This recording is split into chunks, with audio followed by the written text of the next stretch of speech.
serving the Republic of the Philippines for more than 75 years. Ito po ang Presidential Broadcast Service.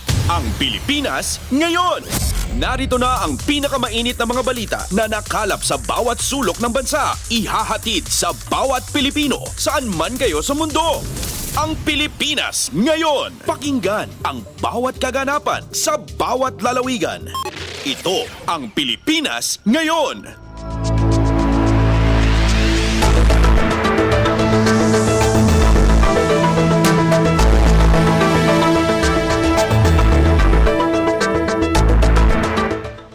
Magandang araw po sa ating mga tagapakinig. Welcome po muli sa ating programang Ang Pilipinas Ngayon. Napapakinggan po ninyo saan mang bahagi ng mundo sa pamamagitan ng ating himpilang Radyo Pilipinas World Service ng Presidential Broadcast Service. Napapakinggan po tayo sa mga sumusunod na shortwave frequencies sa 9.925 MHz, 12.120 MHz at 15.190 MHz. Ako po si Ven Blones. Samahan po ninyo ako sa kabuuan ng ating programa ngayong araw na ito. Kapapalooban pa rin po ng ilan sa mga mahalagang balita mula dito sa ating bansa, kasama na ang mga segmentong business, sports, showbiz at ang mga ulat mula sa iba't ibang rehiyon at lalawigan dito sa Pilipinas para sa ating regional news. Samantala, nais po namin kayong imbitahin na bisitahin ang ating Facebook page, ang Radyo Pilipinas World Service. Paki-follow, like at share na rin po. Antabayanan, sa inyo na sa ilang sandali ang kabuuan ng ating programang Ang Pilipinas Ngayon. Kumpleto, detalyadong balitaan, di papahuli sa mahahalagang kaganapan. Kamustahin ang inang bayan, ang Pilipinas ngayon.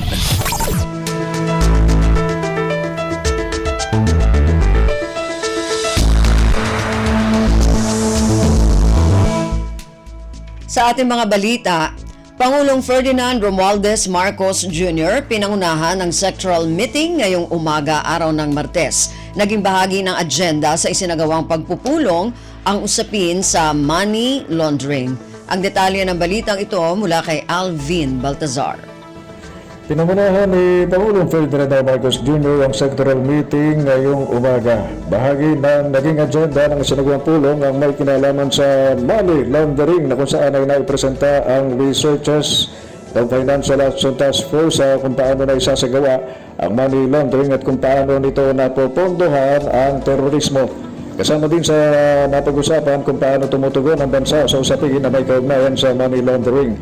Present sa sectoral meeting si AMLAC Head Attorney Matthew David, Presidential Advisor in Investment and Economic Affairs Frederick Go at ilang mga opisyal mula sa SEC, Bangko Sentral ng Pilipinas at Aurora Pacific Economic Zone and Freeport Authority. Nasa pulong din sina Executive Secretary Lucas Bersamin, SAP Anton Lagdameo, DTI Secretary Alfredo Pascual, ganoon din si Finance Secretary Benjamin Diokno at DILG Secretary Benno Abalos, ganoon din si Cagayan Economic Zone Authority Administrator Katrina Ponce Enrile at DFA Undersecretary Charles Jose. Mula sa Palasyo ng Malacanang, Alvin Baltazar, Radyo Pilipinas. Pasada ng mga balita mula sa Pilipinas para sa mga Pilipino saan man sa mundo. Ang Pilipinas ngayon.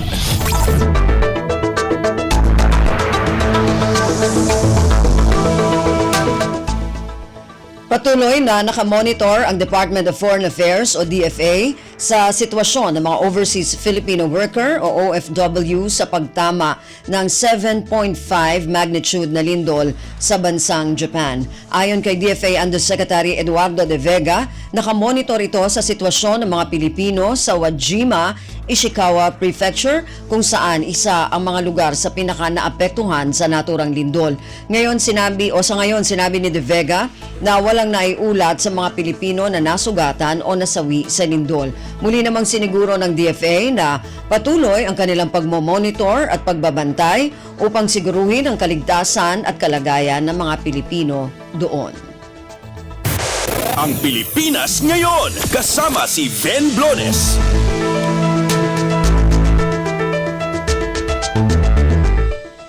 Tiniyak ng Armed Forces of the Philippines o AFP ang kanilang kahandaan na tumulong sa Japan Self-Defense Forces o JSDF sa Humanitarian and Disaster Response o HADR operations kung kakailanganin.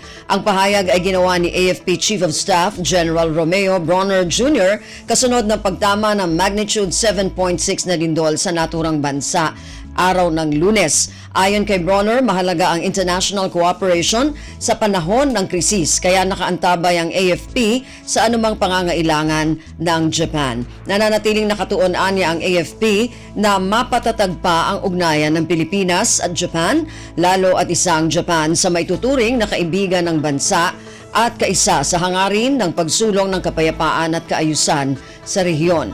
Kasabay nito ay pinaabot ni Bronner ang kanyang pakikisimpatya sa mga individual na naapektuhan ng malakas na lindol. Ang Pilipinas ngayon, kasama si Ben Blones. Sa iba pang mga balita, Philippine National Police o PNP tiniyak ang seguridad sa Traslasyon 2024. Ayon sa PNP, ikatlong linggo pa lamang ng Disyembre ay nailatag na ang ipatutupad na seguridad base sa dating security template. Ang detalye ng balitang ito mula kay Leo Sarne. Tiniyak ni PNP Public Information Office Chief at Spokesperson Police Colonel Gene Fajardo na puspusan ang paghahanda ng PNP para sa Traslasyon 2024 sa Enero 9. Ayon kay Fajardo, tuloy-tuloy na ipatutupad ng PNP ang maximum police visibility at masusing pagbabantay sa rota ng prosesyon ng Itim na Nazareno. Sinabi ni Fajardo na ikatlong linggo pa lang ng Disyembre ay nilatag na ng PNP ang ipatutupad na seguridad para sa aktibidad na base sa dating security template. Una nang sinabi ni Fajardo na bagamat walang monitor na seryosong banta sa seguridad, naglatag na ng preemptive measures ang PNP para maiwasan ang anumang di kanais-nais na pangyayari. Kasama dito ang pagpapakalat ng K9 unit sa Quiapo Church at sa dadaanan ng prosesyon ng Itim na Nazareno. Mula sa PNP, ito si Leo Sarne para sa Radyo Pilipinas. Kumpleto, detalyadong balitaan, di papahuli sa mahahalagang kaganapan. Kamustahin ang inang bayan, ang Pilipinas ngayon.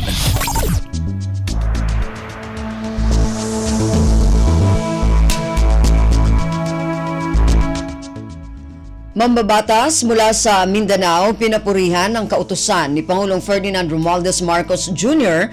na pabilisin ang Marawi recovery. Ayon kay House Ad Hoc Committee on Marawi Rehabilitation and Victims Compensation Chair Zia Alonto Adyong, ang nasabing kautusan na isang estratehikong hakbang upang maging episyente at mabilis ang muling pagbangon ng lungsod. Ang detalye ng balitang ito mula kay Kathleen Forbes. Welcome para kay House Ad Hoc Committee on Marawi Rehabilitation and Victims Compensation Chair Zia Alonto Adyong ang ibinabang Administrative Order 14 ng Pangulong Ferdinand R. Marcos Jr. na nag-aatas para pabilisin ang recovery, reconstruction at rehabilitasyon ng Marawi City. Para kay Adyong, ang pag-rationalize sa mga mandato ng ahensya ng pamahalaan ay isang estratehikong hakbang upang mas maging episyente at mabilis ang pagbangon muli ng lungsod. Sa ilalim ng bagong kautusan ay bubawagin na ang Task Force Bangon Marawi upang maalis ang burokrasya at iba pang redundancy sa gampanin ng mga ahensya. Nangako rin ang Lanao del Sur Solo na sa panig ng lehislatura ay itutulak nila ang kinakailangang suporta, polisiya at resources upang tuluyang maisakatuparan ang rehabilitasyon ng Marawi. Kasabay nito ipinaabot ni Adyong ang mensahe ng pag-asa at kapayapaan para sa mga residente ng Marawi na nagpakita ng pambihirang katatagan. Ito si Kathleen Forbes para sa Radyo Pilipinas. Ang Pilipinas ngayon, kasama si Ben Blones.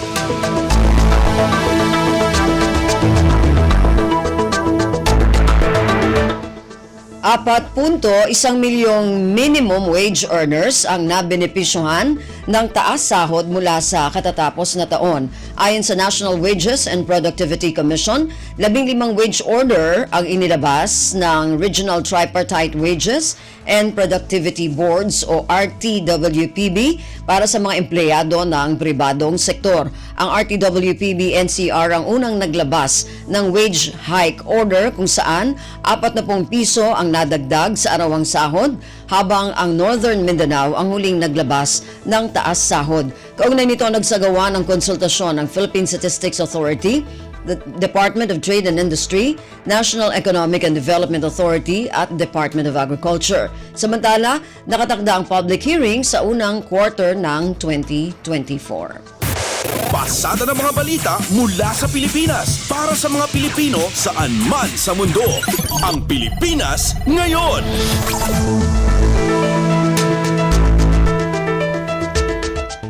Pinaalalahanan na ng Commission on Elections o COMELEC ang mga Pilipino sa ibang bansa na magrehistro bilang botante sa 2025 midterm elections. Ayon sa COMELEC, meron na lamang 273 araw para magrehistro ang mga overseas Filipino worker o OFWs bilang overseas voters. Sinabi pa ng COMELEC na hanggang Setyembre 30 ng 2024 na lamang ang huling araw para makapagparehistro.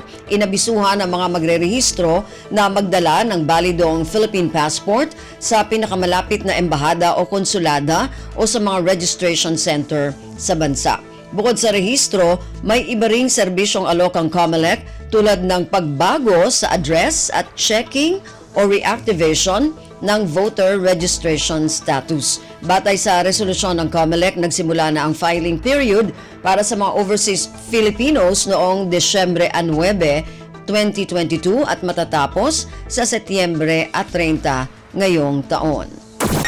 Kumpleto, detalyadong balitaan, di papahuli sa mahahalagang kaganapan. Kamustahin ang inang bayan, ang Pilipinas ngayon.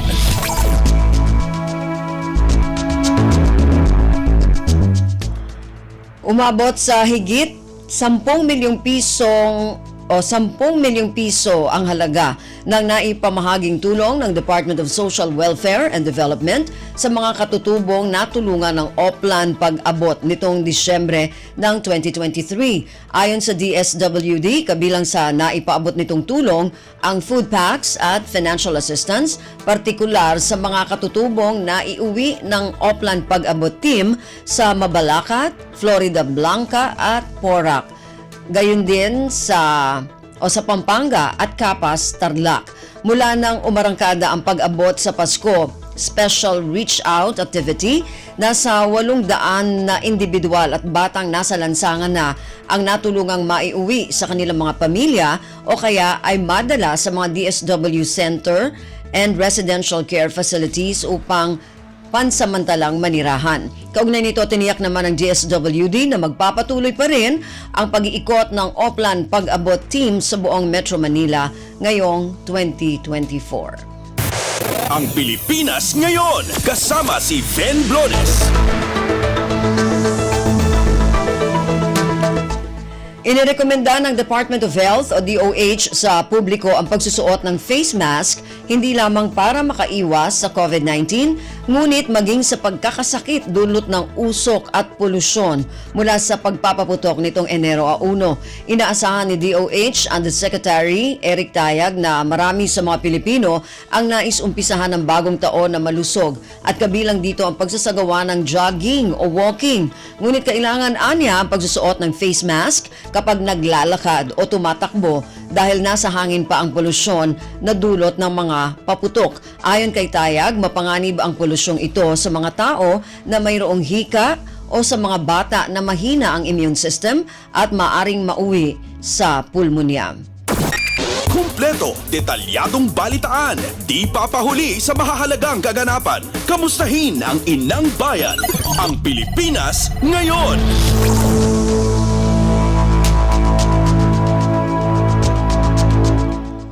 Tuloy-tuloy pa rin ang pagdating ng mga pasahero sa terminal ng Victory Liner sa Cubao na nag-uuwian matapos ang holiday break. Kasama sa mga pasaherong ito ang nagbakasyon sa Metro Manila at pabalik na ngayon sa mga probinsya. Kapansin-pansin na halos 15 minuto lamang ang pagitan ng mga bus na dumarating sa terminal, bitbit ang mga pasahero mula sa mga probinsya kung saan nagdiwang ang mga ito ng Pasko at Bagong Taon.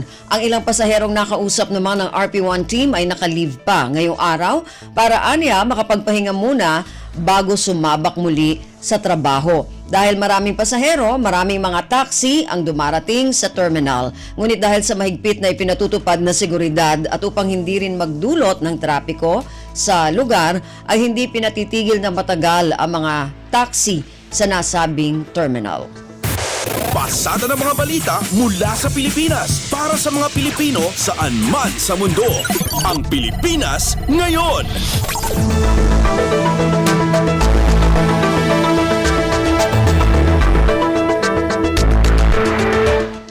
Yan po ang ilan sa mga pangunahing balita mula dito sa ating bansa. Samantala, antabayanan naman po ang mga balita mula sa iba't ibang rehiyon at lalawigan dito sa Pilipinas para sa ating regional news. Balita mula sa lalawigan sa bawat rehiyon ng ating bayan. Dito sa Ang Pilipinas Ngayon.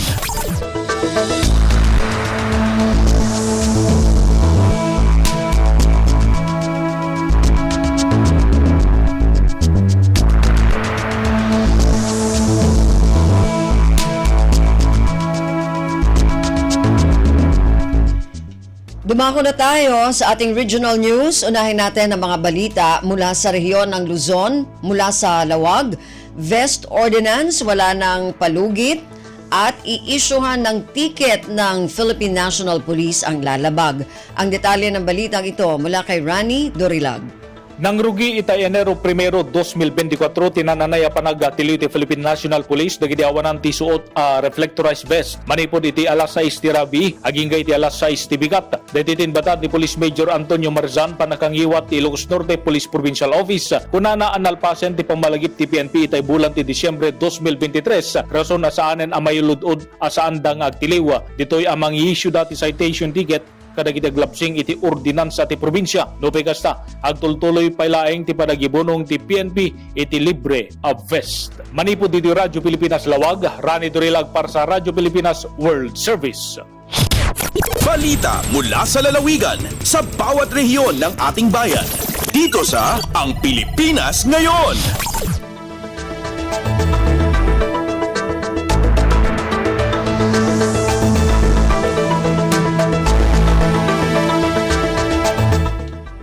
Maraming salamat kay Rani mula sa Lawag. Samantala, dumako naman tayo ngayon sa Agoo.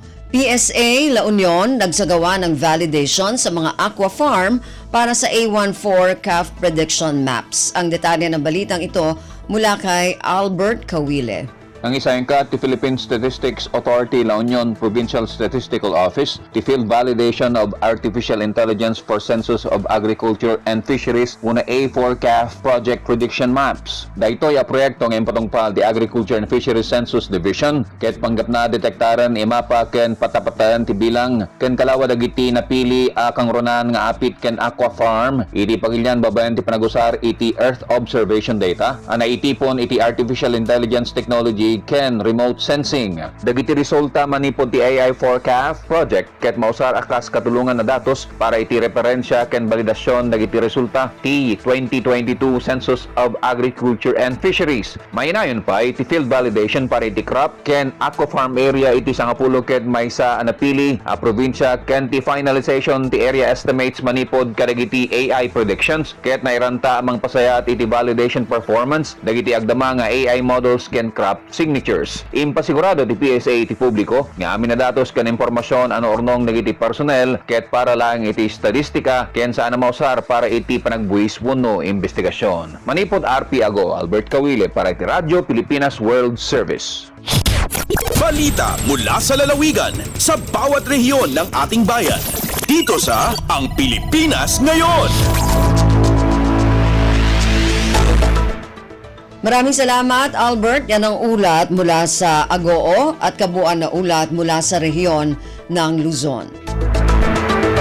Samantala, dumako naman tayo sa rehiyon ng Kabisayaan mula sa Borongan. Fireworks-related injuries sa Eastern Visayas umakyat sa 17. Ang detalye ng balitang ito mula kay Pen Pomida.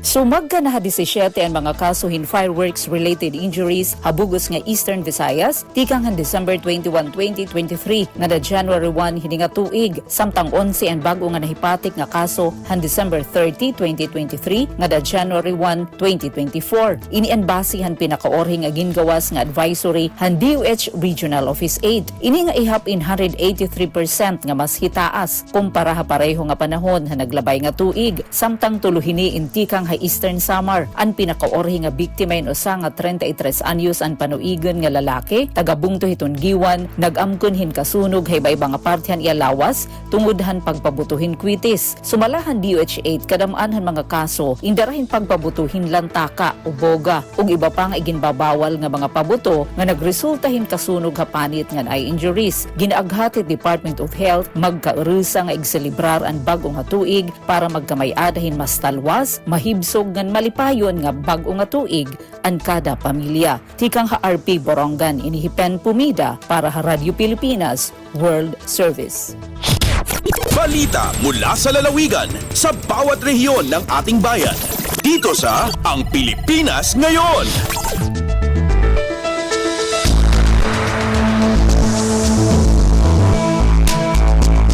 Maraming salamat, Ben. Yan ang ulat mula sa Borongan. Samantala, dumako naman tayo sa Sogod, Pasidungog 2023 sa bayan ng St. Bernard sa Southern Leyte, naging matagumpay. Ang detalye ng balitang ito mula kay Ria Mikate. Nagmalampuson ang Pasidungog 2023 nga giorganisa sa Pambayang Federasyon ng Siguriang Kabataan kung PPSK sa lungsod sa St. Bernard, Southern Leyte niatong Disyembre 30 tuig 2023. Gipasabot ni SK Federation President Joe Marie Pamon sa Radyo Pilipinas nga gihimo kini isip formal nga pag-ila sa natampo nga kaayuhan sa nagkadaiyang grupong individual sa lungsod. Matod kang Pamon, anaa sa 22 ka grupo individual ang gipasidunggan diin lakip sa kategorya mao ang mga Outstanding Youth Serving Organization, Outstanding Kabataan na pilna, ang SGLG contributors o mga partners sa SK.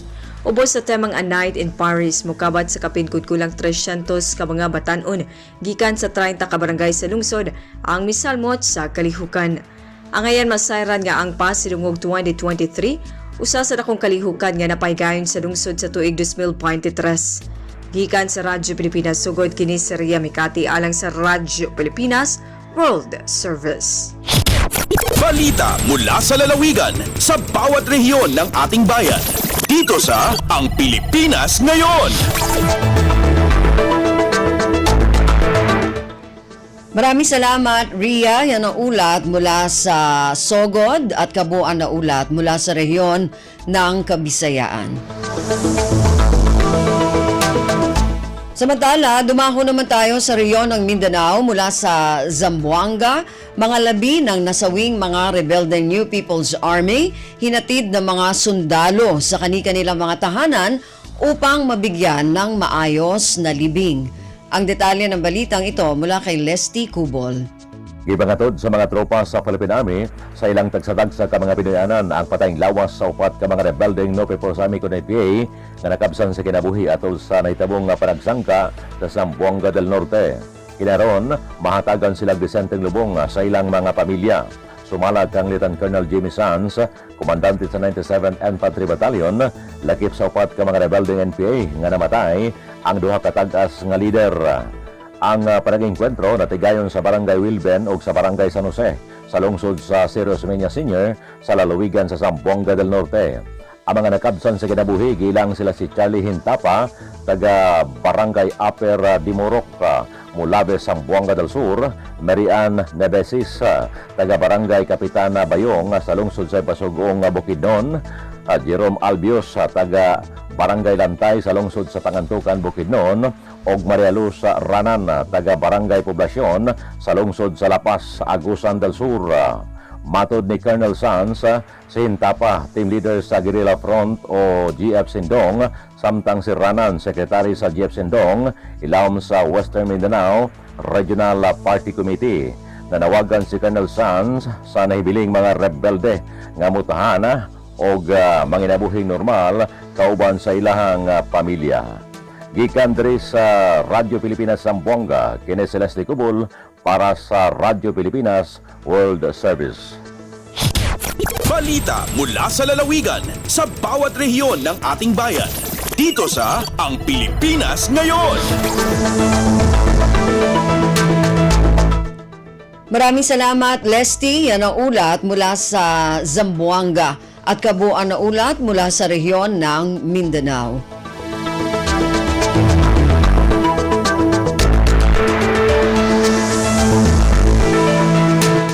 Narinig po ninyo ang ating regional news para sa araw na ito. Kalipunan ng mga balita mula sa iba't ibang rehiyon at lalawigan dito sa Pilipinas. Samantala, antabayanan naman po ang ating mga segmentong business, sports at showbiz.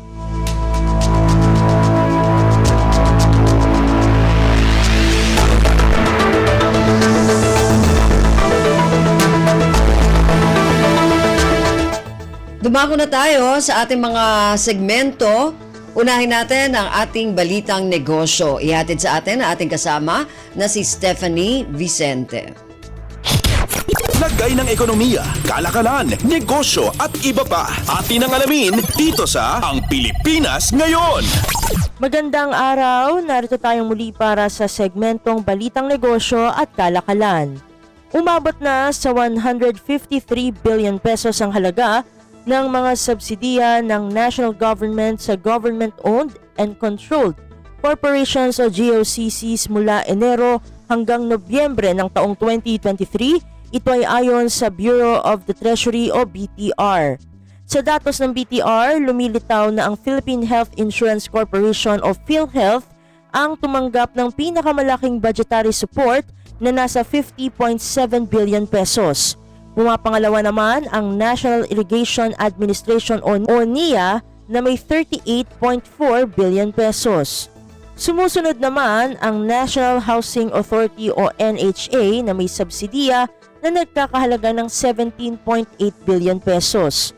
Ang iba pang top recipient GOCCs ay ang National Food Authority o NFA na may 9.7 billion pesos, Power Sector Assets and Liabilities Management Corporation na may 5 billion pesos, Philippine Crop Insurance Corporation na may 4.6 billion pesos, Philippine Fisheries Development Authority na may 3.3 billion pesos, at Bases Conversion and Development Authority na may 2.9 billion pesos. Para sa buwan lamang ng Nobyembre, ang mga subsidiya sa GOCCs ay tumaas sa 6.7 billion pesos mula 6.1 billion pesos noong 2022. Ang NIA ang tumanggap ng pinakamalaking subsidiya na nagkakahalaga ng 2.5 billion pesos, sumunod ang NFA na may 2.5 billion pesos. Lagay ng ekonomiya, kalakalan, negosyo at iba pa. Atin ang alamin dito sa Ang Pilipinas Ngayon. Sa iba pang mga balitang negosyo at kalakalan, pumalo na sa mahigit 1.47 trillion pesos ang binayarang utang ng national government hanggang Oktubre noong nakaraang taon. Ito ay ayon sa Bureau of the Treasury o BTR. Sa datos mula sa BTR, ang Administrasyong Marcos ay nagbayad ng kabuoang 1.478 trillion pesos mula Enero hanggang Oktubre ng taong 2023, mas mataas ng 59% kumpara sa debt payments noong 2022. Ang binayaran sa naturang panahon ay bumubuo rin sa 95% ng 1.55 trillion peso program debt payments para sa nakaraang taon. Ayon pa sa datos, sa 1.47 trillion pesos, mahigit kalahati o 958.9 billion pesos ay ginamit sa pagbabayad ng principal payments. Ang pamahalaan ay nagbayad ng 853.94 billion pesos na principal payments sa domestic lenders, habang 105.02 billion pesos naman ang ginamit sa pagbabayad sa foreign creditors. Samantala, ang interest payments ay umabot sa 519.10 billion pesos, malaking bahagi nito ay ibinayad sa domestic lenders. Hanggang end October nitong 2023, ang kabuuang utang ng bansa ay nasa 14.48 trillion pesos. Lagay ng ekonomiya, kalakalan, negosyo at iba pa. Atin ang alamin dito sa Ang Pilipinas Ngayon. At sa pagtatapos ng ating segmento, nagsimula ng matanggap ng tinatayang 2.38 million na rice farmers ang tig 5,000 pesos na cash aid mula sa Rice Farmers Financial Assistance o RFFA program ng pamahalaan. Ito ay ayon sa Department of Agriculture o DA. Ang RFFA program ay isang unconditional financial assistance para sa maliliit na rice farmers na nagsasaka sa wala pang 2 ektarya. Ang cash grant ay minamandato sa ilalim ng Republic Act o RA number 11598 o ang Cash Assistance to Filipino Farmers Act of 2021 at pinangangasiwaan ito ng DA. Ang programa ay pinondohan sa pamagitan ng sobrang tariff collection mula sa rice importations noong 2022 na may kabuuang 12.7 billion pesos. Magugunit ang inaprubahan noong Setyembre ni Pangulong Ferdinand R. Marcos Jr. ang pagpapalabas ng 12.7 billion pesos na sobrang tariff collections para masuportahan ang RFFA program. Ayon pa sa DA, hanggang Disyembre 28, na-credit na sa mga account ng 458,435 na magsasaka ang cash assistance. Samantala, may 44,790 na magsasaka ang nakapag-withdraw na ng kanilang cash aid sa tulong ng Development Bank of the Philippines at ng remittance giant na USSC, isang BSP license e-money issuer. Lagay ng ekonomiya, kalakalan, negosyo at iba pa. Atin ang alamin dito sa Ang Pilipinas Ngayon. At dito na natatapos ang ating segmentong Balitang Negosyo at Kalakalan. Para sa Radyo Pilipinas World Service, ito si Steph Vicente. Muli, magandang araw. Lagay ng ekonomiya, kalakalan, negosyo at iba pa. Atin ang alamin dito sa Ang Pilipinas Ngayon.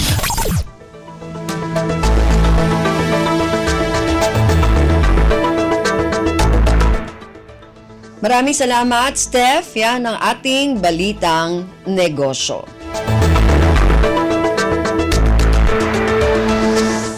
Samantala, para sa ating Balitang Pampalakasan, narito naman si Leo Magpayo. Updates at pinakahuling mga usapin sa mundo ng palakasan. Atin ang pakinggan dito sa Ang Pilipinas Ngayon. Magandang araw, narito na po ang Sports Balita. Tinapos ang taong 2023 ng panalo ni 3D Ravenna at ng Sun N Neo Phoenix laban sa Chiba Jets 96-94 sa pagpapatuloy ng Japan B-League Division 1 na ginanap sa Funabashi Arena. Nagtapos ng may 11 puntos, 6 na assists, 3 rebounds at 2 steals ang Filipino import para pagandahin ang record ng Neo Phoenix sa 22-4 kartada. Mukhang papasok ng overtime ang laban pagkatapos makagawa ng 3-pointer si Yuki Togashi ng Chiba, 96 all, may 5.7 segundo na lang ang nalalabi sa laban. Subalit may oras pa para maagaw ng Sun N ang panalo sa pamamagitan ng putback ni Yante Maten pagkatapos magmintis si Cody Clark sa kanyang fadeaway jumper. Kumolekta ng 32 puntos si Clark habang nagambag si Maten ng double-double na may 13 puntos at 12 rebounds para sa Neo Phoenix. Updates at pinakahuling mga usapin sa mundo ng palakasan. Atin ang pakinggan dito sa Ang Pilipinas Ngayon. Namaalam na sa PLDT Home Fiber Xers sina Ange Legacion, Mean Mandres, Mitch Morente sa Premier Volleyball League o PVL. Nitong 2023, nagtapos sa ika-4 na pwesto ang PLDT sa First All-Filipino Conference, ika-5 pwesto sa Invitational at ika-5 pwesto muli sa Second All-Filipino Conference. Kamakailan lamang ay lumipat na din si Ivy Lacsina sa NX-led Chameleons galing sa nawala ng F2 Logistics para makasama sina Danny Ravenna, Joe Maraginot, Critch Makaslang, Laicha Ebon at May Luna.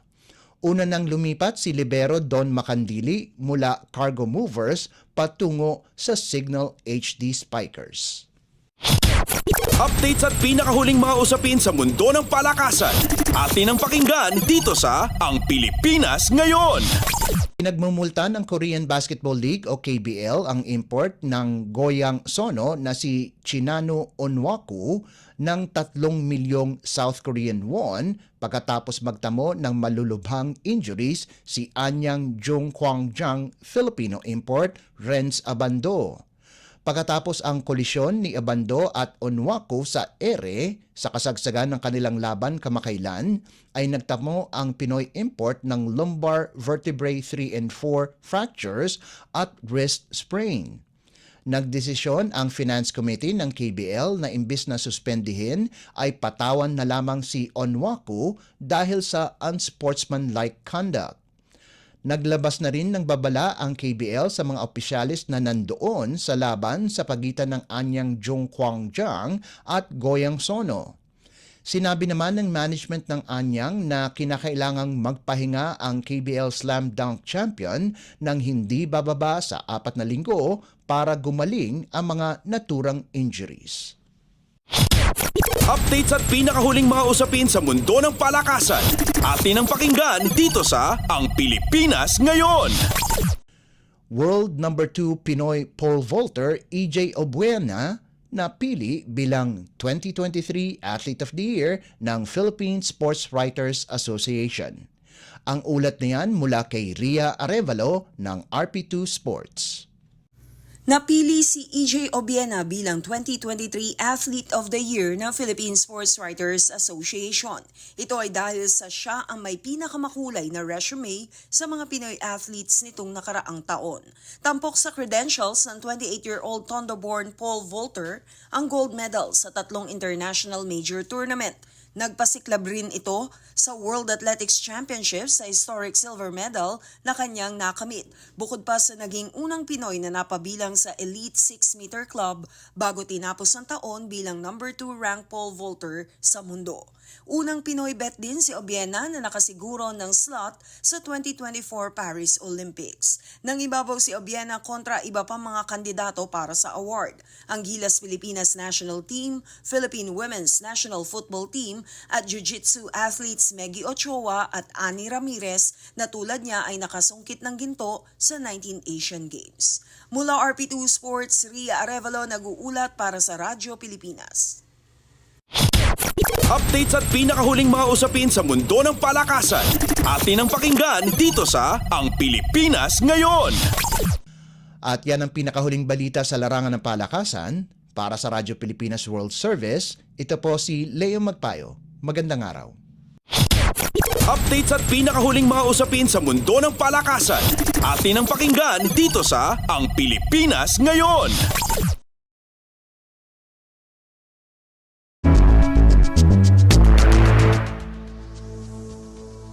Maraming salamat, Leo. Yan ang ating balitang pampalakasan.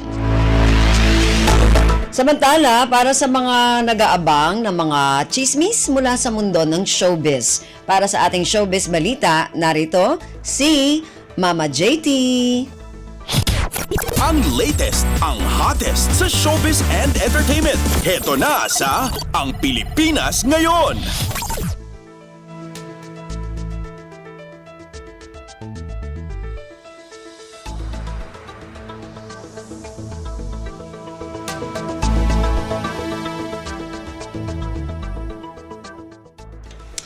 Hello! Magandang araw sa ating mga chismoso at chismosa na nag-aabang ng ating balitang artista. Nandito na si Mama JT para maghatid ng mga trending na balita sa mundo ng showbiz. O ito na ang ratsyada ng mga chika.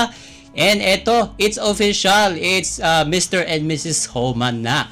Ikinasal na ang kapamilya actress at celebrity mom na si Angelica Panganiban sa kanyang fiancé na si Greg Homan. And ibinandera ni Angelica sa kanyang Instagram account ang kanilang wedding photos na umani agad ng sandamakmak na likes at comments, at makikita sa mga litratong ibinahagi ng actress ang kanyang paglalakad patungo sa altar ng kanilang wedding venue na tila isang events place. And may solo photo rin ang anak nila Nina Angge at Greg na si Baby Bean o Amila Sabine at syempre ang kanilang kissing photos as husband and wife.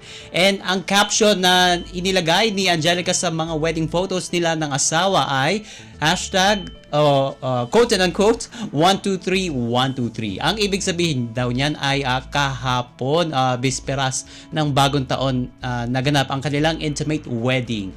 At pagpapatuloy pa ng aktres na nasabing post quote and unquote, patuloy na mananalig at maniniwala sa pag-ibig sa kabila ng lahat. Ang pagmamahal pa rin ang kakapitan. And maligayang bagong taon, Mrs. Angelica Panganiban Homan. And ito bumuhos ang pagbati ng mga IG followers ni Angelica sa pag-iisang dibdib nila ni Greg. Kabilang na ang mga kapwa niya celebrities. And nitong October 2022 nang ihayag ni na Angelica at Greg ang kanilang engagement after more than 2 years of dating. And isinilang naman ang kanilang anak na si Baby B noong September 20, 2022. And sa vlog nilang The Homans, in-announce ng engaged couple na naganap na nga ang kasal.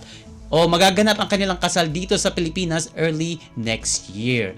Say ni Angelica, quotes and quotes, we were going to get married last year pero we wanted to make Bean a part of it. So we are going to do it early next year and we are looking at places locally to do it. But I am excited for it. Yan yung say ni Angelica. And pagbabahagi pa ng actress, quote and quote, parang twice na namin dinelay yung wedding last year and this year dapat aalis kami. Ilang beses namin trinay mag-elope pero parang ayaw ng mundo na itago namin. And malakas magdasal yung mga kaibigan at mga family members namin. So ngayon mukhang matutuloy na siya.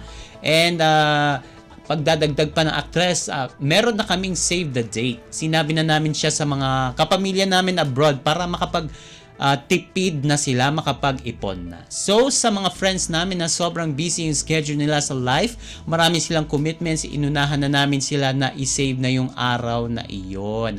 At yun nga, natuloy nga ang kanilang wedding finally. And ito sa Los Angeles, California pala, ikinasal itong sina Angelica Panganiban at Greg Homan base sa kanilang post ng mga close friends na actress na sina Bella Padilla at Kim Chiu. At nakalagay kasi doon sa kanilang mga Instagram photos ang location kung saan ginanap ang wedding ni na Angelica at Greg. At ipinost ni Bella sa kanyang IG account ang larawang kasama nila. Ang bagong kasal nitong December 31 at ang caption niya doon ay quote and unquote, the drought is over. Congratulations Mr. and Mrs. Holman. The best day ever. And sa post naman ni Kim Chiu ay nakunan siya ni Greg na nagpapahid ng luha habang inihintay si Angge sa harap. At kung tama ang sa pantahan namin ay sa pag-akala natin ay isa nga itong garden wedding base na rin sa paligid nila na tila overlooking yung karagatan. Anyway, ang caption ni Kim Jan sa larawang magkakasama silang tatlo, quote and unquote, 12-31-23 o 1-2-3-1-2-3. Witness a love that is everlasting, love that comes in perfect timing, love that is unconditional, and love that deserves to be felt by one another. And congratulations, Angelica P. and Greg Homan. I felt blessed to witness this beautiful ceremony. I can't miss this. And I love you, Momsi Angie. Thank you. And nagpasalamat din si Kim dun sa groom na si Greg sa pagmamahal kay Angelica. And alagaan mo ang momsi namin forever. Yan yung sinabi ni Kim doon sa nasabing post. At ang hashtag ni Kim Jan ay hashtag ang Becky is extra happy. Momsi Bella, I'm glad to experience this with you. And pagpahabol na post ni Kim Jan, love is patient and love is kind, na may pa-Bible verse mula sa Corinthians 13:4. And ang sagot naman ni Angelica sa post ni Kim, mahal kita sagad hanggang buto. And thank you sa lahat today, Momsy. O, di ba? Parang feeling close. O, talagang close na close silang ni Kim at Angelica sa isa't isa. At ang pahabol pa na sinabi ni Bella, you're the best wedding buddy. Maraming showbiz friends ang bumati din sa dalawa. Ang komento dyan ng director na si Antoinette Hadaune, or WAHH, o di ba parang nasurpresa pa nga itong si Direk sa naging kasalan ni na Angelica at ni Greg. And say pa ng actress na si Alessandra De Rossi, congratulations, na tila ba na-surpresa din sa pag-iisang dibdib ng celebrity couple. And sabi naman ng naging leading man ng actress na si Zanjo Marudo, mabuhay kayo, homans. And pawang heart emoji naman ang ipinost ni na Agot Isidro, Jella Atayde at iba pang mga celebrities. At kahit 20 taon na ang nakalipas mula nang magsama sina Angelica at Regine Angeles sa sereng Apoy sa Dagat noong 2013, ay hindi rin siya nakalimot bumati. At syempre nagpahabol ng pagbati sa ating newlywed celebrity couples. Congratulations and best wishes. At eto pa mga kachismis, ibinadera ng TV host comedian na si Joey De Leon ang kanyang alay para sa lahat ng TV stations na naging tahanan ng Eat Bulaga. Ito ay ang kanyang first painting ngayong 2024 at kung saan ay mababasa ang mga katagang Eat Bulaga at Count on Me na may signature pa niya. And ibinahagi ni Joey ang naturang painting sa kanyang Instagram account. Ang una ay hindi pa masyadong tapos at pangalawa ay halos patapos ng bersyon nito. Say ng tinaguriang Henyo Master, iniaalay daw niya ang nasabing painting sa lahat ng TV station kung saan napanood ang kanilang longest running noontime show sa Pilipinas. Quote and unquote, this painting is dedicated to all the TV stations we've been to.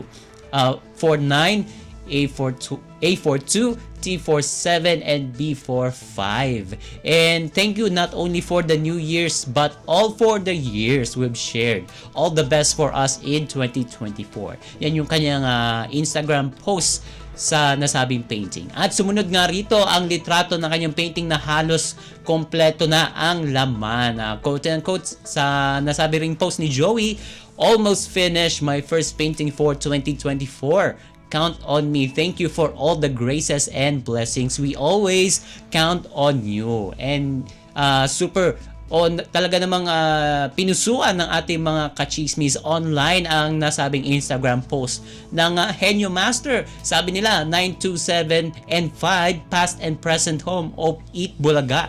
9 as E, 2 as A, 7 as T, and 5 as B. And may sinabi pa ang ating mga kachismis, ang galing yung 927 ng mga stations na pinanggalingan nila, tamang-tama daw sa salitang EAT dahil sakto ang pagkakasunod, 9, 2, and 7. At ang B sa Bulaga ay naging 5 kung saan ay nandoon sila ngayon. Isa ka talagang henyo, hindi yan kayang isipin ng mga taga-kabila dahil wala naman silang mga wala daw silang mga brains. Sabi nga nila, sabi pa ng iba pang mga kachismis natin, nice painting for the start of 2024. And the real genius daw, walang tatalo sa TVJ, the living legends. And nagpaabot din sila ng pagbati ngayong bagong taon 2024. Happy New Year, Sir Joey. Sana this 2024 gamitin nyo yung Eat Bulaga title na kayo naman talaga ang lumikha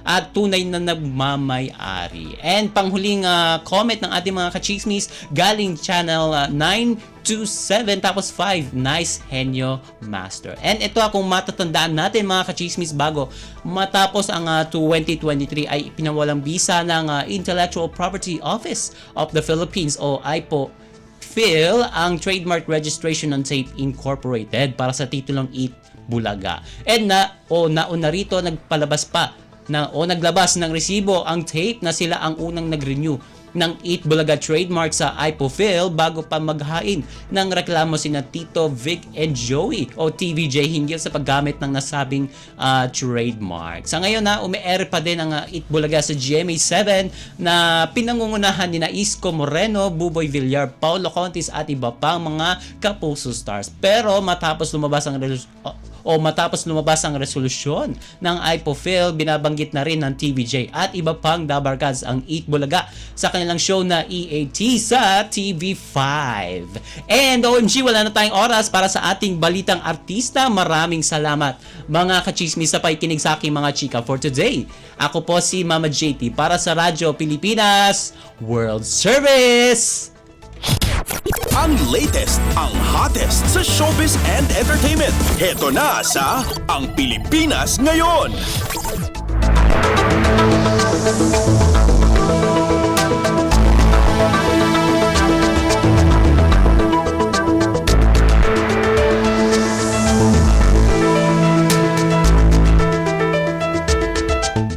Maraming salamat, Mama JT. Yan ang ating balitang artista. Bago tayo magpaalam sa ating programa, ngayong araw na ito, muli nais namin kayong imbitahin na bisitahin ang ating Facebook page, ang Radyo Pilipinas World Service. Paki-follow, like, at share na rin po. Narinig po ninyo ang kabuuan ng ating programang Ang Pilipinas Ngayon. Magpapasalamat muna tayo sa mga nakasama natin sa ating programa ngayong araw na ito. Sa ating technical side, kina Milo Jonella, Susan Aison, at Anthony Pimentel. Maraming salamat din sa ating mga executive producer, kay Jerome Toledo at kay Stephanie Vicente, sa mga nakasama natin sa ating mga segmento.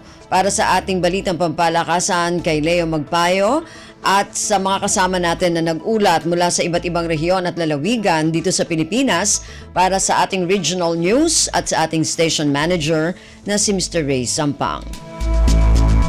Hanggang sa susunod na edisyon na ating programang Ang Pilipinas Ngayon, ako po muli si Ven Blones. Maraming salamat po at mabuhay po tayong mga Pilipino. At yan ang Pilipinas Ngayon. Muling samahan si Ven Blones sa parehong oras at alamin ang pinakahuling mga kaganapan at balita saan man kayo naroon. Ang Pilipinas Ngayon!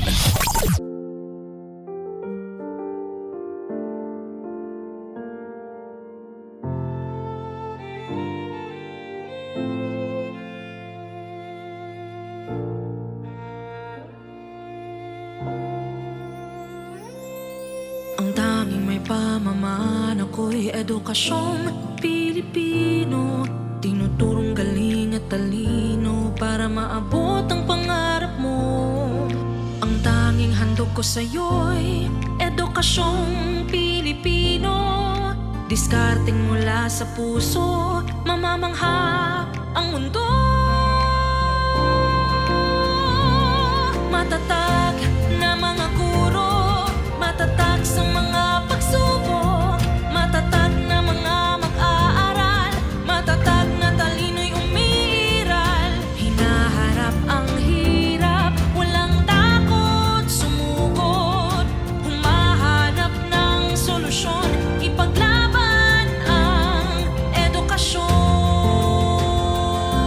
Kabataang Pilipino, Muslim o Kristiyano, lahat ng paniniwala, lahat ng katutubo, may kapansanan, iba man kasarian. Ang ating pag-aaral ay ating karapatan. Ang ating pag-aaral, pang-ahon sa kahirapan. Matatag na mga guro, matatag sa mga pagsubok, matatag na mga mag-aaral, matatag na talino'y umiiral. Hinaharap ang hirap, walang takot sumugod, humahanap ng solusyon, ipaglaban ang edukasyon. Ang tanging alay ko sa'yo'y edukasyong Pilipino. Matapat